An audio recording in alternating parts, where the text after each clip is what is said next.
Hello champion, एक question लगातार चर्चा में बना हुआ है कि क्या म्यांमार भारत का हिस्सा हो जाएगा। क्या म्यांमार का कुछ एरिया भारत का हिस्सा हो जाएगा। ये कई समय से विवाद में बना हुआ है। ये विवाद शांत हो उसके पहले एक और शिगुफा छोड़ दिया गया है।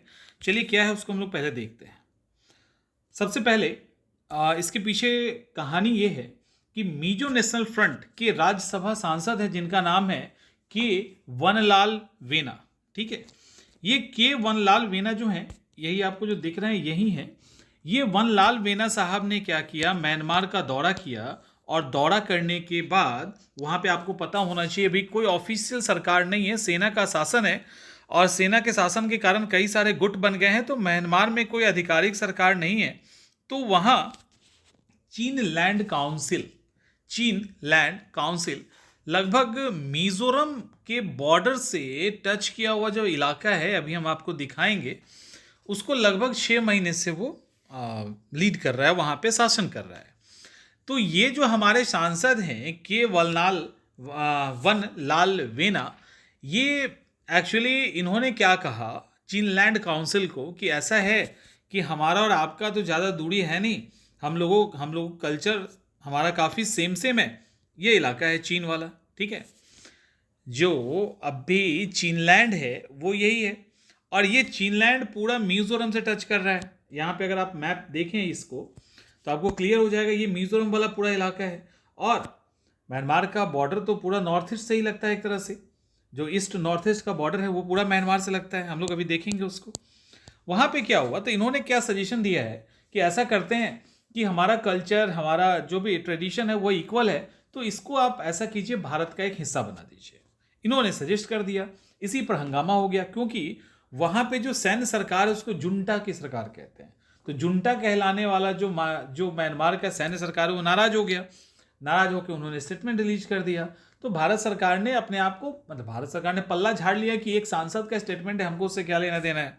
खैर, अब हुआ ये कि एक तो ये चल ही रहा था, दूसरा एक तो चल ही रहा था कि भाई चीन प्रदेश जो है वो मिला दो, दूसरा भारत में कि संसद में ये हुआ क्या, एक्चुअली वो तो घूमने गए थे तो उन्होंने बोल दिया, लेकिन इंडियन पार्लियामेंट के लोकसभा में कवाब घाटी को वापस लेने की भी मांग उठ गई। और ये कवाब घाटी को लेकर फैक्ट क्या है कि मणिपुर के एक सांसद हैं, उन्होंने कहा कि ये कवाब घाटी एक टाइम में भारत का हिस्सा था। और अगर ऐसे देखा जाए तो पूरा म्यांमार ही भारत का हिस्सा था। 1937 तक तो ये भारत का ही था ना। बाद में ना बर्मा को अलग किया गया। आपने देखा होगी कई सारे लोगों को बर्मा भेजा जाता जेल, भारत के कई क्रांतिकारियों को बर्मा के जेल में भेजा जाता था, मांडले ये सब, तो वो भारत का ही हिस्सा था। तो इन्होंने कहा कि जो कबाब घाटी है वो वापस लिया जाए, क्योंकि इनका ये लॉजिक था कि 1953 में उस समय के प्राइम मिनिस्टर जवाहरलाल नेहरू ने वर्मा नेता यू नू के साथ बैठक किया और ये कवाब घाटी उनको एज ए गिफ्ट दिया, ऐसा इनका आरोप है। और इनका ये भी कहना है ये कवाब घाटी मणिपुर का हिस्सा है, 1450 से ये मणिपुर का ही हिस्सा था, बाद में 1953 में इसको गिफ्ट कर दिया गया। और इसकी पूरा एरिया अगर हम बात करें तो 22,000 स्क्वायर किलोमीटर है। और कहा जाता है कि कबाब घाटी मिनरल से रिच है, बहुत सारे अलग अलग तरह के वहाँ रिसोर्सेज हैं। तो ये सारे फैक्ट्स हैं। एक और देखते हैं, तो म्यांमार का जो चीन राज्य है वहाँ पे अभी आपको पता है कि हर जगह म्यांमार में अलग अलग गुट बने हुए हैं। तो चीन राज्य में 2 डेमोक्रेटिक सिस्टम को सपोर्ट करने वाली ऑर्गेनाइजेशन, 2, एक का नाम है चीनलैंड काउंसिल, जिसको लेकर सजेस्ट किया गया कि भैया मिल जाओ इंडिया में, और दूसरा है इंटरिम चीन नेशनल कंसल्टेटिव काउंसिल। ये 2 है। और इन दोनों ने क्या किया, भारत की राज्य मिजोरम में आते हैं और मिजोरम में आके 27 फैब 2025 को चीनलैंड काउंसिल और इंटरिम चीन नेशनल कंसल्टेटिव काउंसिल, इन दोनों ने मिलके एग्रीमेंट कर लिया। और एग्रीमेंट जब इन दोनों का हुआ उस समय वहां म्यांमार के जो मुख्यमंत्री, मिजोरम के जो चीफ मिनिस्टर हैं वो वहीं पर थे। तो चीफ मिनिस्टर जो हमारे हैं लाल दुहोमा, वो उनके उपस्थिति में ये सारी चीजें हुई। अब होता ही है कि पड़ोसी देश अगर मजबूत है तो इंटरफेयर कर ही देता है। ये दोनों ऑर्गेनाइजेशन जब मिलता है तो मिलने के बाद एक ऑर्गेनाइजेशन बनता है जिसका नाम है नेशनल काउंसिल। अब इस नेशनल काउंसिल को क्यों बनाया गया? तो नेशनल काउंसिल को इसलिए बनाया गया क्योंकि ये म्यांमार के खिलाफ संघर्ष, म्यांमार में जो सैन्य शासन है उसके खिलाफ संघर्ष को मजबूत करेगा और उसको हटा के फिर से डेमोक्रेटिक सत्ता वहाँ पे आए, इसका एफर्ट उनके द्वारा किया जाएगा। तो ये जो आपके सामने चेहरा है, इनको आप पहचान गए, ये मिजो नेशनल फ्रंट के राज्यसभा सांसद हैं जिनका नाम है के वनलाल वेना। और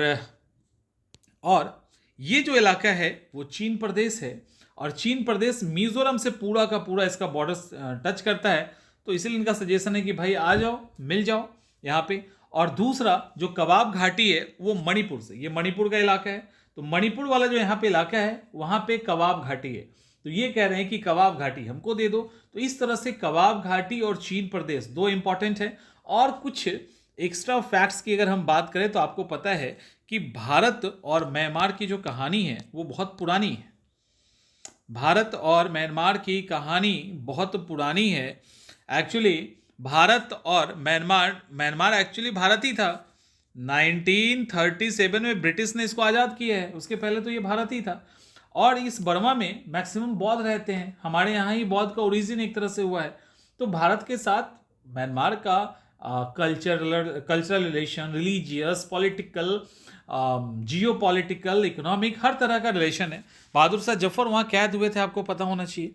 तो इस तरह से लगभग 1600 किलोमीटर की जो लंबाई है वो हमारा इसके साथ बॉर्डर टच करता है।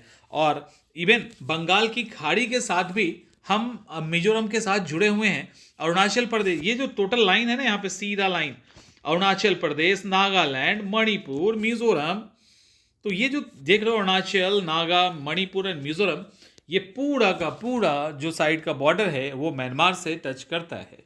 ये इंपॉर्टेंट है। दैट्स इट, इस टॉपिक के लिए इतना काफ़ी है।